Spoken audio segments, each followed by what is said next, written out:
안녕하세요. 룰루맘입니다. POA 증빙하는 서류들을 업데이트를 한 후에 많은 분들이 통과가 됐습니다. 하지만 서류를 꼼꼼하게 모두 업로드를 했음에도 불구하고 디스퀄리피케이션이 나는 분들도 종종 있고요. 부부가 동일한 서류를 업로드했는데도 남편분은 통과가 됐는데 아내분이 디스퀄리피케이션 나는 그런 케이스도 있었습니다. 자, 제가 분석한 결과 여러분들이 생각 못했던 아주 작은 문제 하나 때문에 발생되는 사례가 많았어요. 그래서 여러분들도 이걸 한번 확인을 해보세요. 자, 제가 이전 동영상에서 어필 폼 작성하는 방법을 알려드렸었죠. D21000M 어필 양식은 온라인으로도 다운받을 수 있어요. 맨 위에 정보 적는 거 다 아시죠? 그리고 이제 어필 관련돼서 이렇게 서류를 작성하는데요.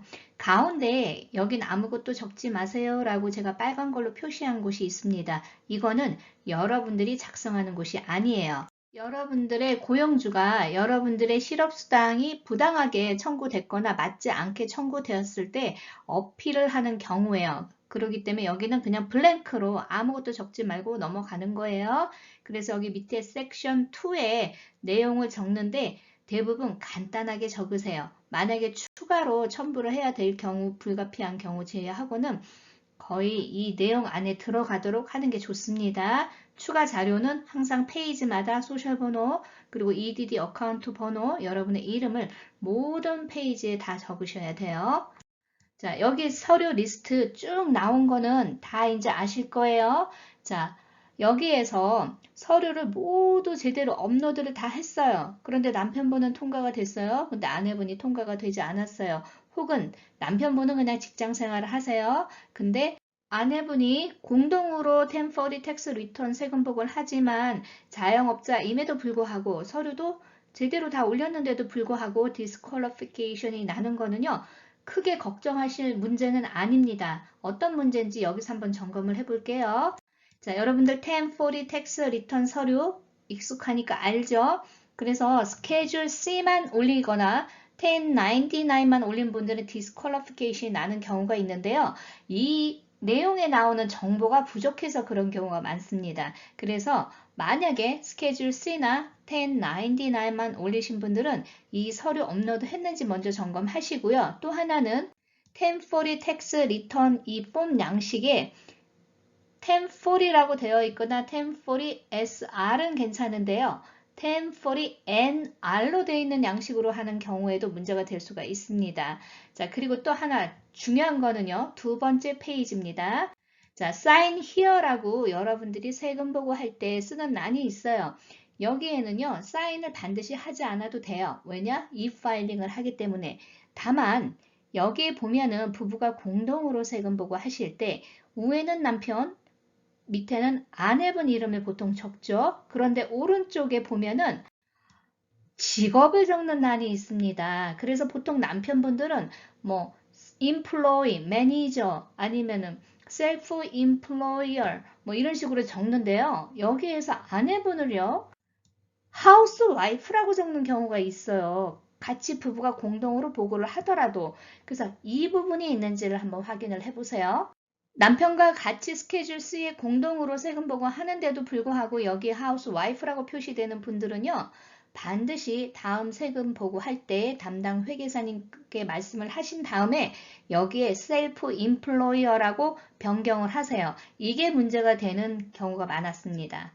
만일 여러분들이 1099만 올렸거나 스케줄 C만 올렸거나 혹은 비즈니스 서류에 텍스 리턴도 마찬가지고 스케줄 C에 나오는 거에 여러분 이름이 없거나 혹은 고용 계약서가 없는 고용 취소 안내 편지만 업로드하는 경우에도 문제가 가끔 발생되고 있습니다. 그런데 이런 거는 조금 추가하면은요, 금방 또 통과가 될 수가 있습니다. 자, 만약에 여러분들이 1099 혹은 스케줄 C만 올리신 분들은요, 1040 텍스 리턴 적어도 맨 첫 번째, 두 번째 페이지, 제가 이전 화면에서 양식 보여드렸죠? 그 페이지를 추가로 업로드 하시면은 무난하게 통과가 되고 있고요. 또 하나는 만약에 수입이 너무 없어서 아직 세금복을 못했다든지 기타 여러 가지 이유로 세금복을 못하신 분들은 뱅크 스테이먼에 비즈니스 이름이 나와 있어야 되고요. 만약에 별도의 비즈니스 이름이 없이 스케줄 C 보고 하시는 분들은 그 인컴이 발생되는 그 은행 스테이먼을 업로드 하시는 게 좋습니다. 업로드 하실 때는요, 2020년 1분기를 기준으로 하시는 게 좋아요. 여러분들이 디스퀄리피케이션 나신 후에는 어필을 하셔야 하지만 이런 간단한 문제 때문에 디스퀄리피케이션이 나신 분들은요, 먼저 D21000M 어필 양식을 보내기 전에 EDD에 전화를 해보세요. 때로는 간단하게 EDD 스페셜리스트가 그 내용을 풀어주고 다시 업로드 할 수 있는 기회를 주는 경우도 있고요. 이미 이 데이터가 마감이 됐을 경우에는 어필 서류를 우편으로 보내라는 경우도 있습니다. 여러분들이 원인이 뭔지를 알아야 어필도 하는 거잖아요. 서류 다 업로드 제대로 했는데도 불구하고 이렇게 디스퀄리피케이션이 나는 경우에는 여러분들이 나는 자영업 수입이 있었고 팬데믹의 영향으로 실업상을 받았다라는 것을 서술을 하시고요. 충분히 이를 증빙할 수 있는 서류를 업로드 하시면 되고요. 혹은 우편으로 보내시면 됩니다. 만약에 여러분들이 서류를 우편으로 보내야 되는 경우에는 세크라멘토 EDD 헤드쿼터로 보낼 때는 케이스가 다시 여러분들의 로컬 오피스로 전달이 돼서 진행되기 때문에 훨씬 늦어져요. 그래서 여러분들이 EDD 어필 보드 in 로스앤젤레스, in 샌프란시스코 이런 식으로 여러분들이 거주하고 있는 지역의 도시 이름을 적으면 가장 가까운 어필 보드 주소가 구글에서 나와요. 그래서 그걸 찾아서 보내시면 됩니다. 자, 어필하는 거 제가 수차례 설명드렸기 때문에 지금 다 문제들이 해결되고 있어요. 그런데 서류 다 업로드 했는데도 문제 되는 분들은 이 부분만 짚어서 먼저 EDD에 전화를 하시기 바랍니다. EDD 전화가 너무 어려우시면은 제가 밑에 유료 전화 서비스 하는데 링크 해드리니까 그 서비스를 이용하시면 훨씬 여러분들이 스트레스는 줄일 수 있습니다. 오늘도 좋은 하루 되시고요. 좋아요, 구독 부탁드립니다. 감사합니다.